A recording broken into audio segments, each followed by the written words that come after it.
Most people underestimate the power of process. They stick it in the back seat and forget about it until it's too late. But they shouldn't. Processes run the world, literally all of it.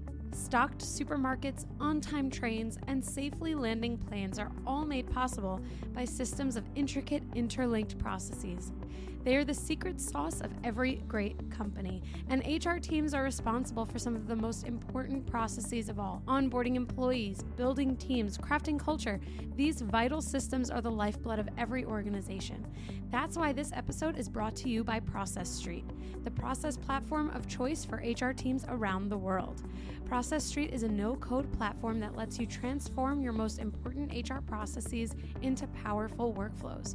Design beautiful employee onboarding experiences with extreme engagement that increase inclusion and reduce turnover. Sync tasks into Slack or Microsoft Teams, automate emails, handoffs, and so much more. Thousands of teams, large and small, trust Process Street to manage their most important people processes. Like Salesforce, that used Process Street to onboard all the 3,000 Slack employees after the $27 billion acquisition. You can learn more and sign up for a free account at www.process.st.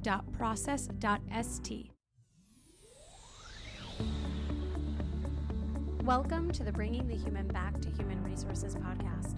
The podcast all about the delicate balance between people and business, and quite literally, reconnecting the two.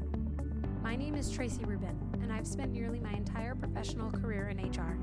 Join me as I share stories, opinions, and words of advice with you each week. Hi, everyone. Welcome back to the podcast. Thank you so much for being here for another week. I am sharing your HR spooky, scary, nightmare horror stories on this week's episode in honor of Halloween, which is in less than a week from now. So if you recall on my Instagram, and I've shared this in the last couple of episodes too, I asked you all to submit your HR nightmare stories, and I received many. Honestly, I think my initial reaction is like, why are some of these people in HR? Why are some of these people even managing people or working with people? Because some of them are really scary. So to begin, anyone that shared that they wanted to be anonymous will be kept anonymous. Anyone that shared their name, I might share it. Some people shared their little Instagram handle, so maybe I'll just reach out to them directly. Everyone has an HR horror story. We all do. And when I think about my own HR horror stories, HR nightmare stories, it is often so I think of it in two ways. One, like previous HR people that I worked with who are total HR nightmares. And then the other hand, people who were just HR nightmares to deal with, nightmares to manage. And so we could see it from both sides. And actually, I think that there are some submissions that kind of teeter on both ends of that spectrum. So let's get right into it. And you're going to hear my raw reaction because while I did read these in real time, I also didn't read all of it because I kind of wanted to have a little bit of a shock value. So here we go into our scary stories. This is from Anonymous.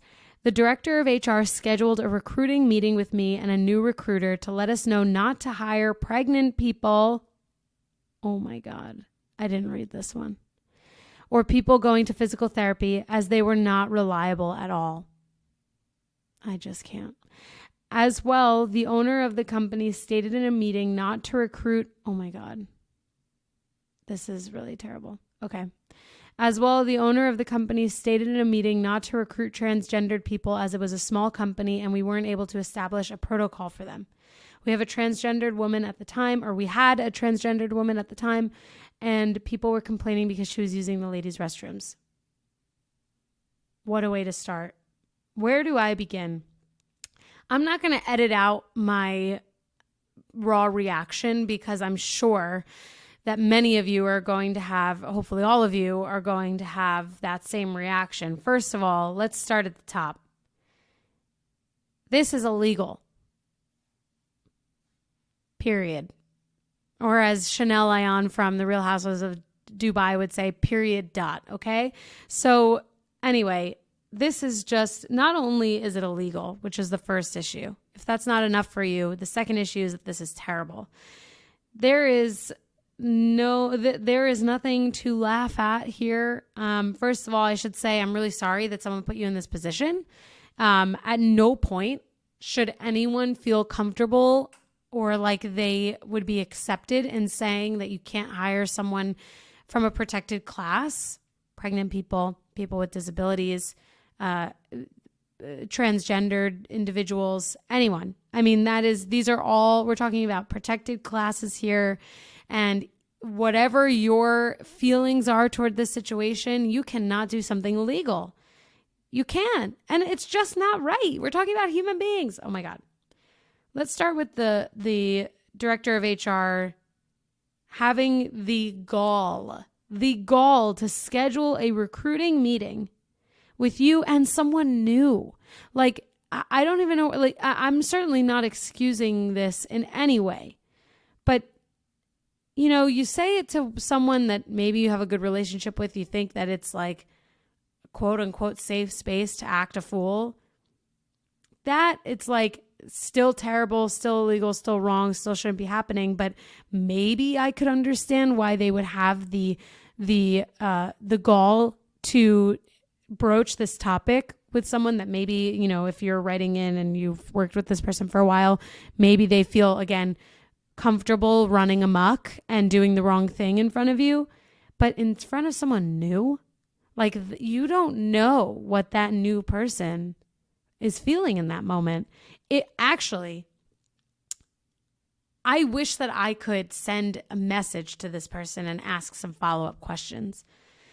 Feel free to email me or message me. I can still keep you anonymous. But one, did you say anything in that moment?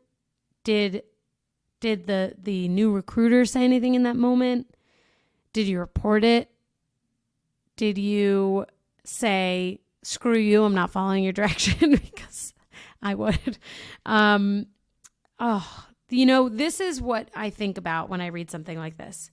I think about how much this is happening with people who are pregnant, people who are physically, mentally, emotionally disabled and maybe seeking support, therapy, help, whatever for it. I think about the transgendered folks who are being discriminated against as well. I mean, think about, I got this submission, right? I got this submission. But how much more is this happening? How often is this happening?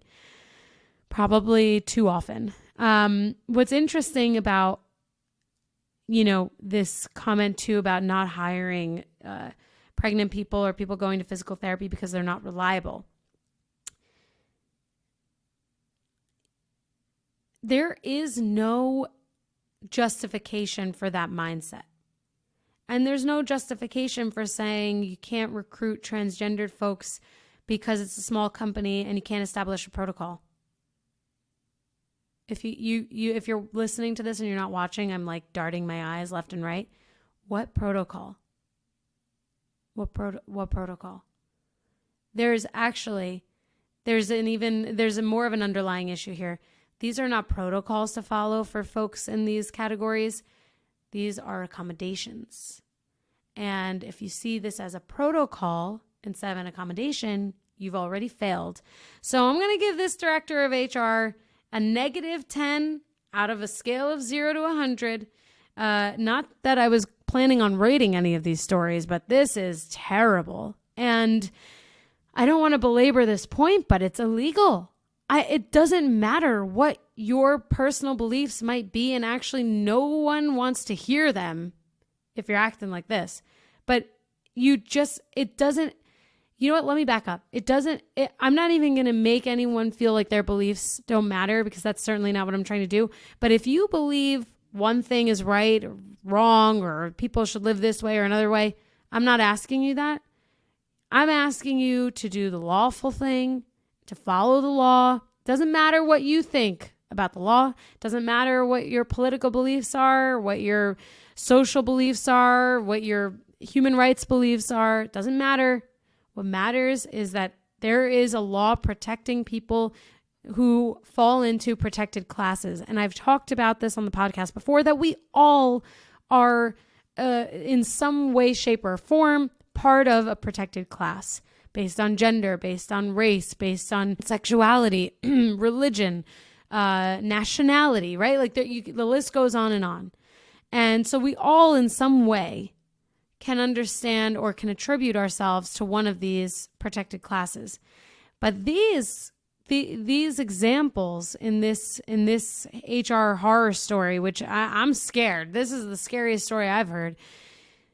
These are like usually the cookie cutter examples when you're training.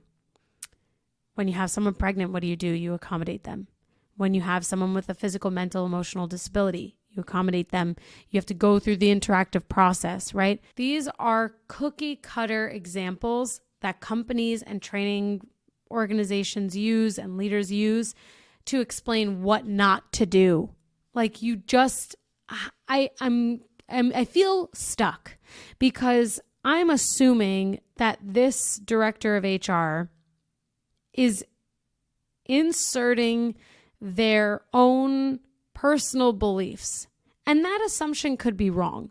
This person could be just totally misinformed about their obligations as a director of HR. But the vibe I'm getting from this person is that they just don't want to do it. And maybe they feel some kind of way about these particular groups of people. And so they've just decided it doesn't matter that it's illegal. I'm just not going to do it because you're a director of HR. You have climbed through your career. You've gotten here through however much experience. You know the difference between right and wrong. Period. Dot. Again, as Chanel Ayan would say. If someone knows her, send her this podcast because I love her. I don't know. I think, I would love to hear the and then what part of this story. So this happened and then what? Because this person should not be a director of HR. This person should not be making business decisions. And they certainly should not be managing people. And I hope it goes without saying that despite this being illegal, in not recruiting or, saying that you're not going to recruit someone, it's also illegal in not accommodating them. I'm just realizing something. Not only was it the director of HR in this story, but it's also the owner of the company. It was the owner of the company that stated in a meeting that transgender people shouldn't be recruited because it's a small company and they're not able to establish a protocol. Oh my God. In a way that's so much worse because you're talking about now the head of an organization doubling down on what is illegal and unfair, discriminatory. Ooh. For your sake, and for all of these other folks' sake, I hope that there are changes at an organizational level, and I hope that you find somewhere else to work because you're just scratching the surface of what I'm sure are many illegal practices. This is terrible. This is terrible. I think about this owner saying we can't establish protocol, which again, back to my original point, this is an accommodation, not a protocol. These are human beings, not objects. And on top of that, people were complaining about a transgender woman using the ladies' bathroom. All the owner needs to do is create a couple more bathrooms that are individual bathrooms, and that's it. Actually, I prefer an individual bathroom. I don't want to go to the bathroom next to anyone else. In the United States, the bathroom stalls don't even go all the way down to the floor and there are cracks, okay? So I would also prefer an individual bathroom. And I think probably everyone needs to have individual bathrooms. It makes it much easier to accommodate all people. So yeah, I don't know. Huge negative 10 all around. That's the score. This is crazy. Does it get worse from here? Let's see. On to the next story. And also, just before I go on to the next story, that person who submitted that anonymously, please tell me that you said something. I know that it's hard in a moment where there's someone with power, leadership, higher position, potentially, because maybe you're a peer to this person, but I really hope you said something. We all have to feel comfortable expressing ourselves as hard as it might be. We have to do it. we have to do it. I have been there. I have been there with my own personal experiences as a Jewish person in the workplace. I think I shared this a year or so ago, maybe 2 years ago at this point. But you have to lean into who you are and your beliefs, and you have to be authentic with yourself. And I just really hope that you said, even if it's like, again, even if you don't agree or disagree, whatever, there has to be a respect for what is right and lawful. And if nothing else, you can lean on that. You don't even have to share your personal belief at all, whether you agree or disagree. All you have to say is, this is illegal. We will get into a lot of trouble. And if you want to double down and say, I think this is really wrong, on top of it being illegal, then you go for it. Be yourself. But I do really hope that you said something. And if you want to write to me, please feel free. All right. Story number 2 from E. Hello, E. Thank you for writing in. Listening to an HR manager present on psychological safety to the rest of the HR team, everyone's looking around because we all knew we hid tasks and projects from her for fear of being reprimanded or the fun projects being taken away. Wow. Zero psychological safety in that team, but the way the HR manager spoke was that it was as if it was the safest environment. In a team of 10 to 12, turnover was 10 in 11 months. Ugh. Why are people not self-aware? This makes me feel a little bit of a gossip, but like, I wish I could be in that room and just like see everybody looking around like, who is this lady talking to? Because we know that she is not practicing what she preaches. And I guess, I wonder, like, does this person, are they being managed by anyone? Because if I was managing someone who had 10 people leave in 11 months, so that's 100% turnover in less than a year, I would be like, what is going on here? And I would be having skip level conversations and trying to understand who the problem is. And we all know it's this HR manager.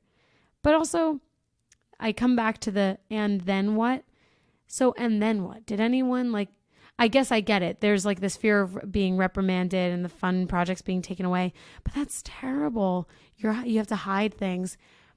But also, not that I'm trying to find the bright side in a bad situation, but doesn't it kind of create a little bit of camaraderie?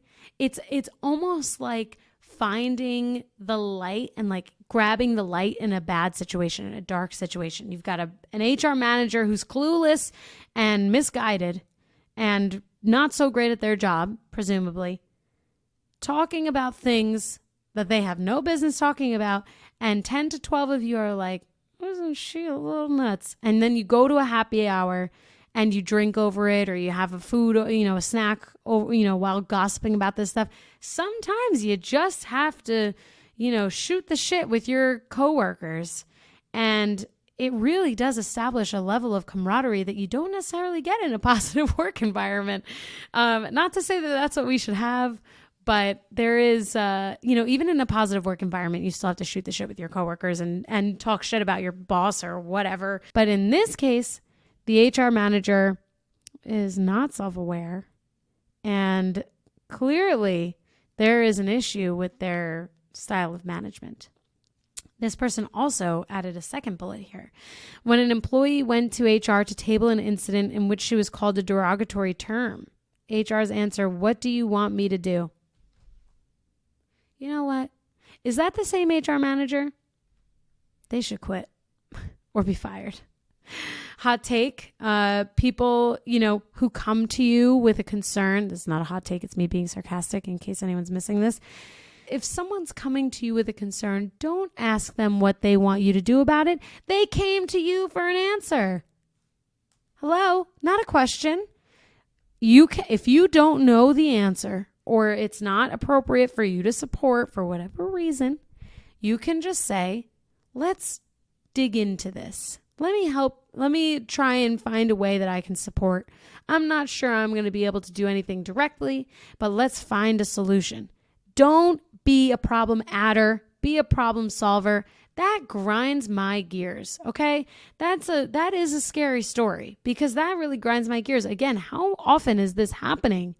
If you are in HR, you are being paid to solve problems.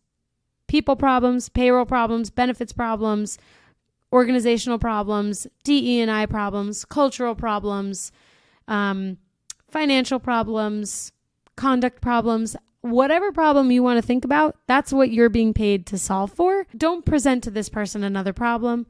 Just help fix it. I'm going to leave this recording feeling really annoyed and irritated. Hey everyone, I wanted to take a quick break to tell you about the Employee Onboarding Podcast by Process Street. If you care about crafting a magical experience for new employees and you love podcasts, you won't want to miss this. Join the Process Street team as they have conversations with people leaders and technology creators exploring the world's most magical onboarding experiences. You will learn cutting-edge best practices, industry secrets, and technology to wow every new employee that walks through your door. I recommend the episode where Process Street's CEO, Vinay Patenkar, sat down with Zapier's CEO, Wade Foster, to talk about how they've scaled employee onboarding in a $5 billion remote-first organization. And the conversation with Ben Eubanks discussing how to leverage AI and automation to improve the new employee experience will blow your mind. You can find the Employee Onboarding Podcast on Apple, Spotify, Google, or wherever you listen to your favorite podcasts. Go ahead and check it out, and don't forget, if you're interested in supercharging your employee onboarding or other HR processes, go ahead and give Process Street a try. You can sign up for a free account at www.process.st or check out their YouTube channel for a bunch of webinars and demos. This episode is brought to you by Namely. Running HR for a mid-sized business means you need software that can keep up with all that you do, so you can focus on strategy, culture, and keeping your employees happy. You need Namely, the all-in-one HR solution that makes life easier for your employees, your boss, and you. Namely's HR platform covers your essential HR and compliance needs in one place. Whether you have 50 or 1,000 employees, Namely's all-in-one integrated platform is designed to be used by everyone every day. With a mobile app and elegant UI, Namely lets employees request PTO, appreciate peers, review their pay stubs, and even answer their own HR questions. Namely offers it all, from onboarding and payroll to time tracking, benefits, employee engagement, and so much more. You'll finally have the time and data you need to drive the initiatives your company really cares about. I want you to simplify your HR processes with Namely, so I've arranged a special offer just for my listeners. Right now, get a free month of unlimited access to Namely's all-in-one HR platform, but only when you go to namely.com/humanhr. Remember, for a free month, go to namely.com/humanhr. Here we go. Another story. I'm 2 months into my HR career. I work for a big company and do a lot of recruitment. This one person was very needy and needed a lot of attention. I finally got them a pre-employment screening. When they showed up and got out of the taxi, they looked flustered and unwell. Oh God, oh God, oh God, I'm reading ahead. Oh God, brace yourself. I asked, "Are you okay?" I'm sorry, I shouldn't laugh. To my shock, they said, "No, I have soiled myself." I'm not going to laugh. Confused, I said, "Soiled like poo?" You know it. They pooped their pants and showed up to the pre-employment screening. Yes, they did. Don't laugh.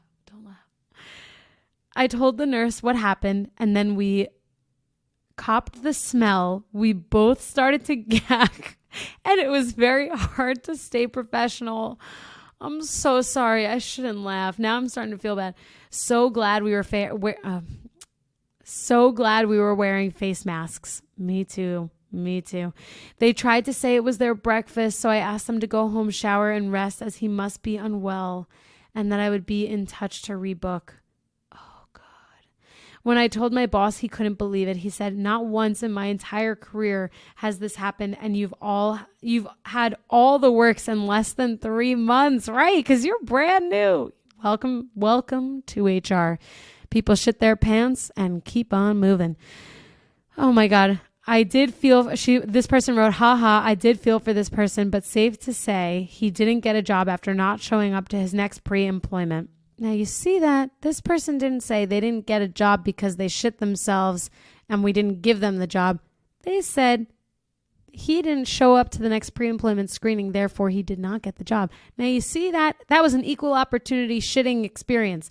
Now, I know I'm joking about this. I am poking fun at this situation, which I have to do because this person shit themselves and still went to the pre-employment screening. Why did you go? If I could tell that person, just keep driving. Oh my God, the taxi. Just think about that driver. Just think about that driver. Oh my God, what were they thinking? The cleanup. I can't. Okay, hold on. Let me reel it in. First of all, if you shit yourself, do not show up. That is the one time a no-call, no-show is allowed. You shit yourself, you go home. Okay? Second thing, I feel for this person. I know I laughed. If you happen to be the person that shit themselves and showed up for the pre-employment screening, please accept my sincerest apologies that I was laughing at this story. I don't intend to laugh at you, but this is, I think if we don't laugh, we cry. So this is sad. This is sad because I think this person medically maybe had something going on.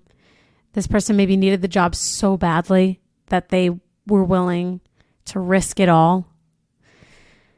I'm sorry. I don't know that there is any reason why you should show up for something after you've shit yourself. This has never happened to me. However, if it ever did, and I was in a cab and I shit myself, I would get out immediately, ask how much I needed to pay to clean up everything, literally phone a friend if I could, or take me right to the hospital. Then you're getting a doctor's note for the pre-employment screening so they don't think you're just like flaking out on them. Or take me to a mall, take me to a store. I'm going to buy everything I need to buy. I'm going to go to a gym and I'm going to use the gym shower. I'm spending a lot of money. If I can't get home, but I still want that job, you got to take a shower. You got to buy new clothes. You got to go to the hospital. I know you got to do a bunch of things. Or you just go home, you call them, you say you got sick on the way, and you reschedule. That's sad. Can you imagine? Imagine if you were the shitter in the cab. Would you still go to the pre-employment screening? I think not. But I can respect that you and your boss, still gave this person an opportunity to come in for another screening. Now, I get that person was too embarrassed to come back. I almost think, come back. You've created a legacy. Come back. You'd probably get the job because they would feel too bad not giving you the job. You see? It's all about how you spin it, but I don't think I would go back. But, you could. Anyway, welcome to HR. This is how it goes. People shit. They throw up. They have relationships in fitting rooms when you walk in. That happened to me. I saw that when I worked at the big red store, aka Target. I got a report that 2 people were fornicating in the fitting room, and they were. I had to break it up. I could write a book about all the stories that I have. That was scary. Don't ever have to do that. Next story. This is from my neighbor and friend, Lisa. Another anonymous. If she wants it to be. In a leadership team meeting, the CEO stated, "Don't speak until you're spoken to," and then followed it up with, "I've known this person for 20 years. If I wanted your opinion, I'd ask." That CEO either, again, needs to be fired or quit, or really just needs a dose of tough love, mostly just tough communication, because that is not okay. Can you imagine? That's just like not nice. Like there's nothing illegal about that. That's not bullying. Let's set the record straight. That's not bullying. That's not harassment. That's not intimidation. It might make you feel that way, but it's not. It's not. It's just mean and inappropriate and rude. And the best way to handle something like that is not in a public forum, if you can help it, even though I know in the moment you're going to be like, "Excuse me, what?" You could say, "Let's talk about this later."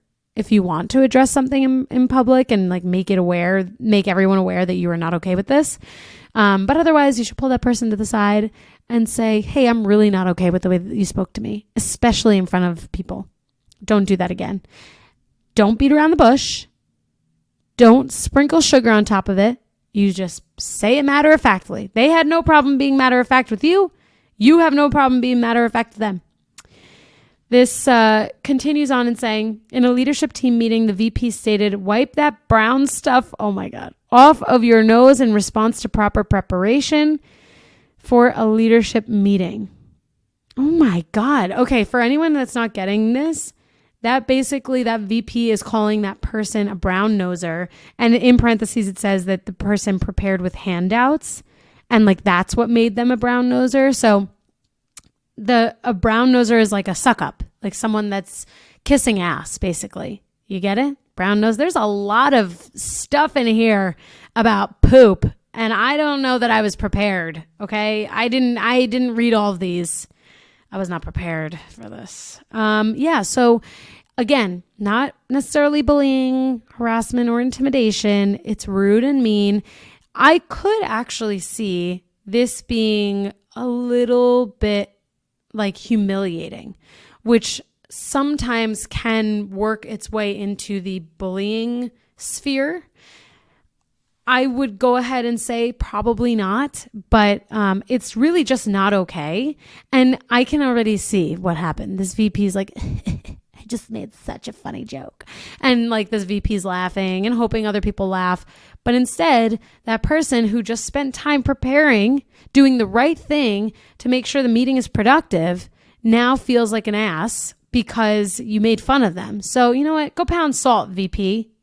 You know, I'm going to walk away from this recording feeling angry, but I'm telling myself we're changing the lives of HR folks here and leaders every time we have a podcast episode that teaches something new or talks about something else. So I'll leave it at that. There are a couple more examples in this story.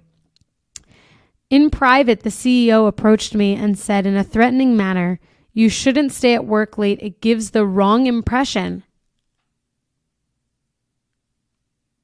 You know what? This CEO basically said, you're staying late to sleep around. Like, let's just call it as it is, right? This CEO, as is said here, in a threatening manner, that is quite presumptive. And that is crossing a different kind of line, right? Because we're not calling someone a suck up. We're not calling, we're not saying we don't care about your opinion. And there's a different charge there and could be reported as bullying or harassment or intimidation, especially given the tone that is written here as stated was a threatening manner. It's just not okay. What gives people the right? What gives people the right? And, there are so many instances where things like this do happen. And there are so many instances where this is an abuse of power situation. So it's icky. It's icky. Don't do it. Don't do it. 3 thumbs down for that CEO. I don't even know what I would say in that moment. Maybe, excuse me? Because sometimes when you just say nothing and you let someone repeat their idiocy, they're like, I don't know, they think twice about it sometimes. I don't know. I can't. All I can say is I can't. All right, continuing on. Jamie Palshaw, or I should say at Jamie Palshaw, I'll have to message you, submitted a story here. I was an HR coordinator for a manufacturing company. One morning, I got a call from someone asking to speak with an associate, and they said it was urgent. A couple of hours later, oh my God, I'm reading ahead again. Okay. Let me focus. A couple of hours later, I have the National Guard with guns at my door looking for this associate. OMG. The associate apparently had walked out of the building after the call he received. When I asked what he had done, they said he was wanted for murder in Puerto Rico.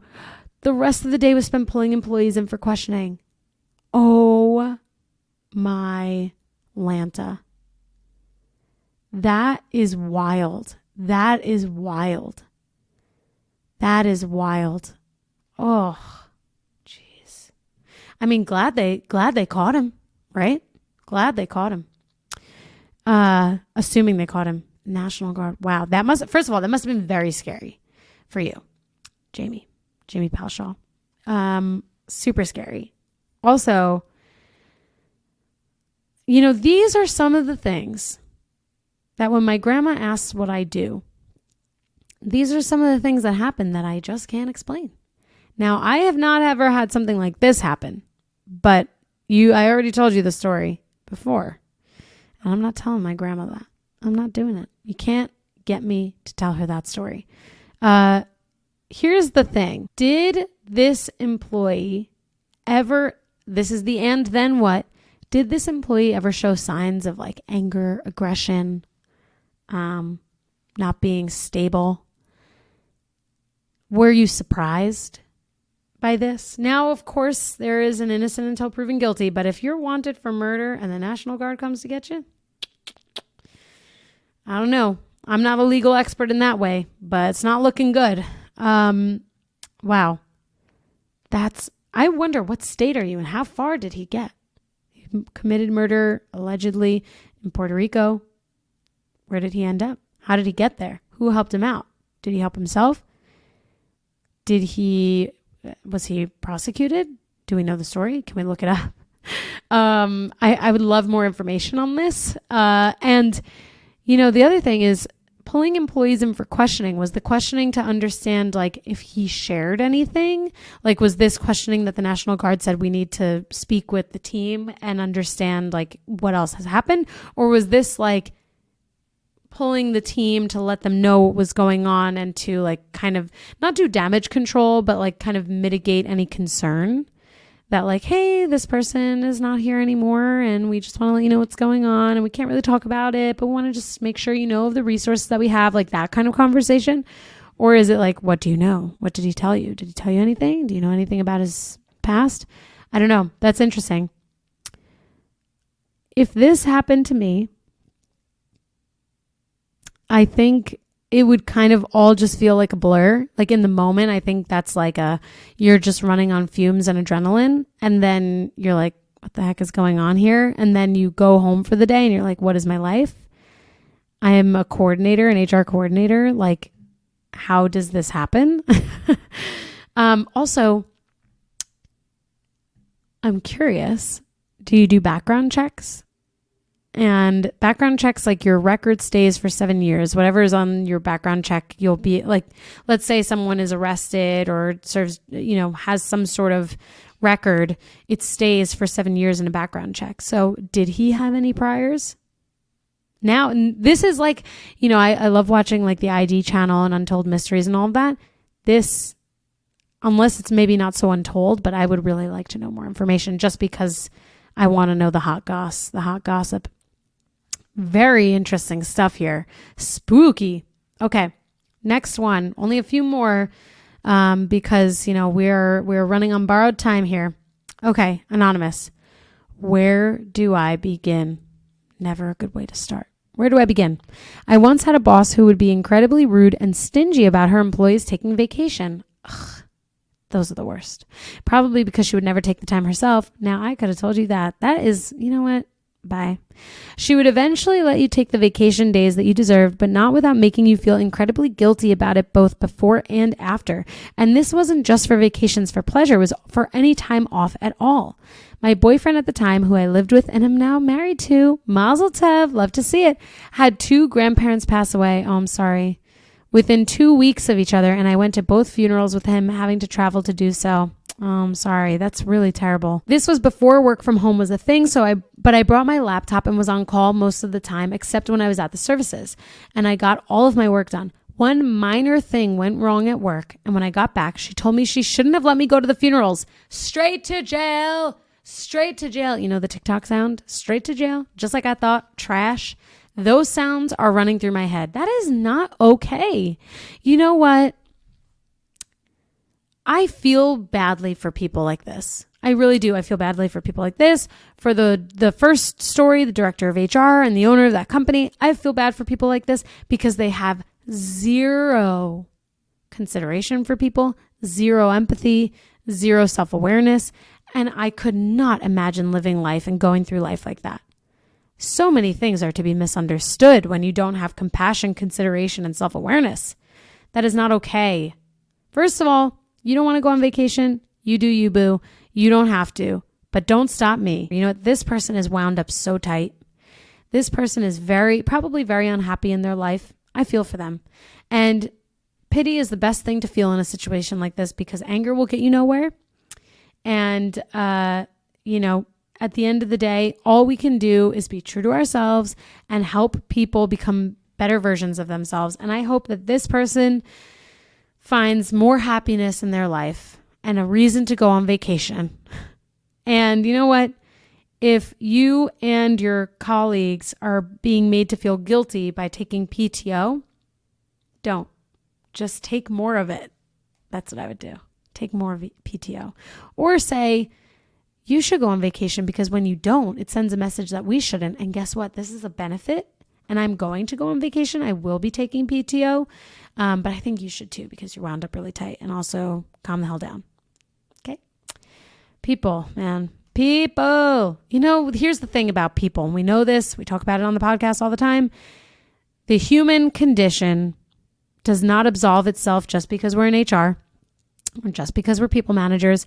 We are still human beings. And so we have our needs, but also humans are flawed. And a lot of these people are flawed. Actually, so far, all of them. Really sorry about that, Anonymous. That's not cool. But glad you're married. Glad you went to the funerals. Glad you continue to take time off. It sounds like you are. Don't let people tell you not to. That's crazy. Okay, this is someone, Anonymous, trying to figure out the PPP loan process without an advanced mathematics and political science degree. You know what? I can appreciate that. I can appreciate it because not only are we tasked with going way above and beyond what we know how to do or are skilled to do, but also I feel that. I know people going through, this process now. And it's really for small businesses. So if you're not in a small business, you probably can't relate, but I feel for you. I'm there for you. Thoughts and prayers. I'm there for you. That's scary. I don't think I would want to be in that process either. Honestly, I'd probably outsource that. If you can, outsource that process. Okay. Our final story, and maybe I'll share my own HR nightmare story, a different one that because I've definitely shared I shared the HR nightmare story from earlier with the fornication in the fitting room. And I have another story that I can share, which I'll share at the end. So this last story that was submitted that I'm going to share is from Anonymous. Girl got drunk at work and left, but the cash wrap in front of customers reeked of alcohol, and I was left to sell, wondering if people thought I was the one drinking. Oh no. Oh no. First of all, girl, get drunk after work. Like, why do you have to bring it to work? It just makes things so complicated. But yeah, I feel for you. I feel for you because when you sell, that relationship is everything. If you are in like a luxury environment, if someone thinks that you're drunk at work, they might not shop with you again. So hopefully they didn't think it was you. Honestly, I think if it smells on the clothes, it's different, or like around the person, it's different than if it like smells from their breath. So assuming that they didn't smell it on your breath, you're probably good. So this story made me think of my own, another HR story that I have. When I was early into my HR career, there was a situation where an employee was acting just not like they normally did. And one of the managers was like, Tracy, I think this person is drunk. Like, I don't know. They're on something. It's weird. Something's going on. And I was like, okay, the process, like the protocol was that you had to have like two witnesses, the manager and then like another person. So the manager was the first witness and then I would have been the second. So basically I had to go and observe this person. I kid you not. I walk into the break room. The person is head down on the table with her arms like stretched out like this, like just arm down. If you're not watching, then I'm basically just putting my arms at like a 90-degree angle with like my hands at my forehead. And I was like, hey, so-and-so, are you okay? She lifts her head up, looks at me, smiles, and says no. And when she says no, it was like, if you imagine that episode of SpongeBob where, was it SpongeBob or Patrick who had really bad breath? I think it was Patrick had really bad breath, and you see the green waves like through the air. That was what happened, but it reeked of alcohol, her breath, like beyond anything I had ever known. Okay. Reeked. And so it smelled so bad. And I was like, are you okay? It certainly seems that there's like an issue here. What's going on? And she was like, I've been drinking and I'm drunk. And I was like, why are you drunk at work? Do you realize you can't be drunk at work? And she's like, I'm drunk. And literally in her lunchbox was like I don't know if what they're called, but the little bottles of vodka, 3 of them. And I was like, what? So then we had to send her for drug testing because at the time that was what we did. And it was just not good. It was bad. I had never smelled a smell like that. That was a smell. And I have some other stories. There have been people who have brought drugs to work. I have seen that, but I think really the top story for HR nightmare in terms of dealing with an HR nightmare was the fornication, the fitting room. That I will certainly never, oh my God, I just thought of another one, but that I'll never forget. There was once in Target, someone just left a dirty poopy diaper in the electronics section on the ground. And guess what? When you are a manager at Target, you have to clean that shit up, literally. So yeah, I had to do that. Don't ever say I'm not hands-on. I had to do that, and I was wearing gloves, and it was obviously like you have to protect yourself, and it was a whole thing. It was disgusting. You took the time to change your child's diaper. Take the time to throw the diaper out. And with that, I'm going to leave you because that is a scary story enough. Obviously, this episode is explicit because there was a lot of shit to talk about, if you know what I mean. Thank you all for your submissions. This was highly engaging. I feel a little annoyed, actually a lot annoyed about some of those stories that are truly HR nightmares. And also, I feel like I can have a good laugh about some of the ones that are just so ridiculous, including mine. Thank you for being here. Don't forget to rate, review, and subscribe. If you like this episode and if you like the podcast in general, make sure you give it 5 stars. And if any of you submitted and I asked some follow-up questions, please let me know the answer. I will keep you anonymous, of course. And don't forget to follow me on Instagram as well, HR Tracy. Thank you so much. See you next week.